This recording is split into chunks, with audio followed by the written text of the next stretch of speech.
এই লোককে উপদেষ্টা থেকে বাতিল করতেই হবে, না হলে আসলে মাহফিলের কারণে ঠিকমতো আন্দোলনও করতে পারি না।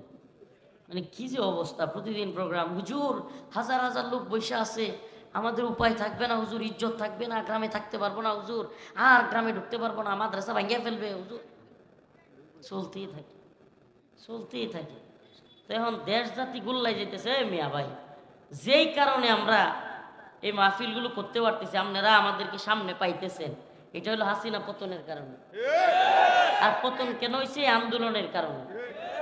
তো এখন এই অভ্যুত্থানই যদি চুরি হয়ে যায়, অভ্যুত্থান যদি চিন্তায় হয়ে যায়, আবার নতুন করে ভারতের দালালরা যদি সরকারে গিয়ে বসে, তাইলে কি লাভ হবে এই মাহফিল করে আমরা বলেন? এই জন্য আমরা আন্দোলনে যাই। ওই দিন আন্দোলনে গেছি, বগুড়ায় প্রোগ্রামে যেতে পারি নাই। হাই রে, থ্রেট দেওয়া শুরু করছে বগুড়া থেকে। একজন কয় আমি জিয়াউর রহমানের এলাকার লোক, আমি এমপি সাহেবের পিএস, হাইকোর্টে রিট করব, কেমনে আপনি বাংলাদেশে মাহফিল করেন, আমি দেখে স্যার আমার মাহফিল আইছেন না। ও বাবা, ওরা সারা দেশ বাজ্যে খাই চলতে একটা পিছলা রে, কি খোঁজ বেটা।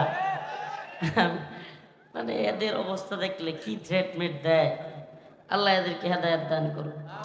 কিন্তু কষ্ট আপনাদেরকে কি বলবো, আমি এই যে এতক্ষণ কথা বলতেছি, আমার শরীর কাঁপতেছে, ঠিক মতো খাওয়া নাই, ঘুম নাই। আমার জন্য খাস করে দোয়া করবেন, করবেন তো ইনশাআল্লাহ।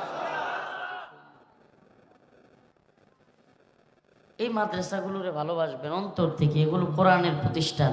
এই কোরআনের প্রতিষ্ঠানগুলো থাকলে বাতিলরা এই ভূখণ্ডে মাথা চারা দিয়ে উঠতে পারবে না।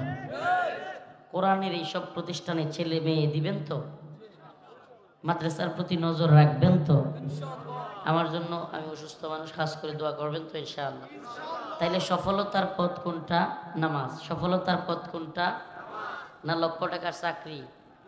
হ্যাঁ, কথা কয় না? লক্ষ টাকার, কোটি টাকার বাড়ি, গাড়ি, এগুলো সফলতার পথ? মুমিনের সফলতার পথ নামাজ। সুবহানাল্লাহ। মুমিনের সফলতার ভয়, আল্লাহকে ভয় করা সফলতার পথ। ফাহেসা কাজে না জড়ানো, লজ্জাস্থানকে হেফাজত করা। কয়েকটা কথা বললাম, আল্লাহ আমল করার তৌফিক দান করুন। বাদ দেন ভাই এগুলো। ইসকন দেশটারে কি করতেছে দেখছেন? আমরা নিজেরা নিজেরা, মানে এরা যদিও ঠিক আছে, এই ধরনের গুমরাহি এরা যাত্রা করতেছে, কিন্তু এখন এই অবস্থায় হুজুর, আমি এই বিষয়টা আমি হুজুরদেরকে বুঝাইতে চেষ্টা করতেছি এখন। হ্যাঁ, আমি নিজে ওইটা নিয়ে কথা বলতেছি যে এদেরকে দিয়া গোয়েন্দা সংস্থার খেলা আছে, এবং এই